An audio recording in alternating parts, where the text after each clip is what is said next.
आपलं या क्षेत्रांमध्ये सिलेक्शन झालं नाही तर अगदी हे करत असताना पण तुम्हाला खूप जॉब आहे. म्हणजे तुम्ही मिलिटरीत नाही लागलात तरी अनेक कंपन्यांमध्ये सिक्युरिटी ऑफिसरची एक नोकरी असते.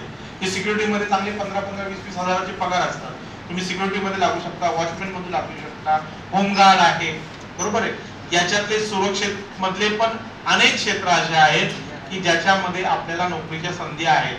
आणि तुमच्याकडे तर खास करून हा अभ्यासक्रमाचा भाग आहे एनसीसी ला मार्क पण मिळतात, समाजसेवा पण होते आणि सैन्यामध्ये भरतीची एक सुवर्ण संधी सुद्धा तुम्हाला असते. पण ती एकट्याला तुम्हाला नाहीये, पूर्ण देशभरातल्या हजारो लाखो विद्यार्थ्यांना ती संधी आहे. आणि जागा जर कमी असतील तर मग अशा वेळेस जर आपलं सिलेक्शन झालं नाही तर आपण काय म्हणतात ते नाराज व्हायला नको, आपण नकारात्मक दृष्टिकोन आपल्यामध्ये निर्माण व्हायला नको.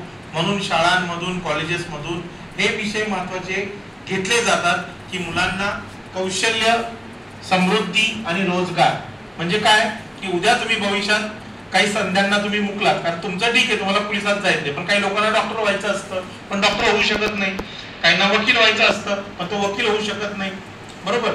काही लोकांना अजून काय व्हायचंय.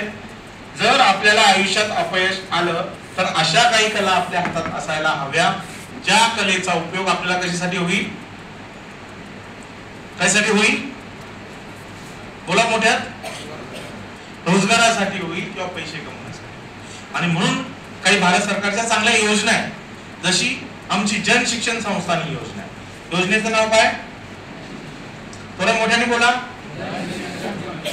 JSS जन शिक्षण संस्थान ही पूर्ण देशभरात चालते. तुम्ही देशात कुठेही गेलात तर त्यांच्याकडे welding, plumbing, electrician, beauty parlour, tailoring असे अनेक कोर्सेस चालतात. आणि त्याला वयाची अट आहे फक्त 16 ते 45. किती?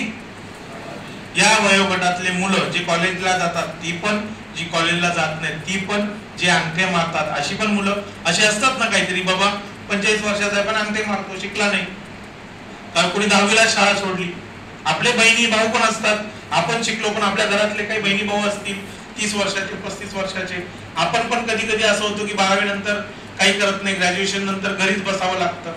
किंवा असं मुलींमध्ये बऱ्याच वेळा होतं की लग्न झालं, आता मुलं झाली, मग आता पुढे काय करायचं, बरोबर. तर घर बसल्या सुद्धा काही उद्योग सुरू करायचे असतात. किंवा मुलांमध्ये पण असं होतं एक चांगली नोकरी आहे, कंपनी बंद पडली, जॉब गेला, आता मी काय करू. अशा परिस्थितीमध्ये तुमच्याकडे स्किल ट्रेनिंग असणं खूप गरजेचं आहे. म्हणून वेल्डिंग, प्लंबिंग, इलेक्ट्रिशियन असे काही कोर्सेस आहेत. तर असे कोर्सेस फक्त 210 रुपये भरून सरकारी कोर्सेस आहेत. किती? फक्त 210 रुपये भरायचे. आणि 3 महिने, 4 महिने, 8 महिन्याचे काही कोर्सेस. बरं, काही लोकांचं समजा सरकारी कोर्सेस मध्ये ऍडमिशन नाही झालं तर बाहेर ब्युटी पार्लर सारखा कोर्स तुम्हाला मुलींना करायचा आहे तर 40, 50, 60 हजार रुपये फी आहे, माहिती असेल. जनशिक्षण सारख्या संस्थांमध्ये फक्त 2510 रुपये, 5010 रुपये एवढे रुपये भरून फक्त तुम्हाला पूर्ण 3 महिने 4 महिन्याचा कोर्स करता येऊ शकतो. तर सेंट्रल गव्हर्नमेंटच्या अशा खूप चांगल्या चांगल्या योजना आहेत, त्याचं माहिती पत्रक मी तुम्हाला देतो. आता ते हिमांशू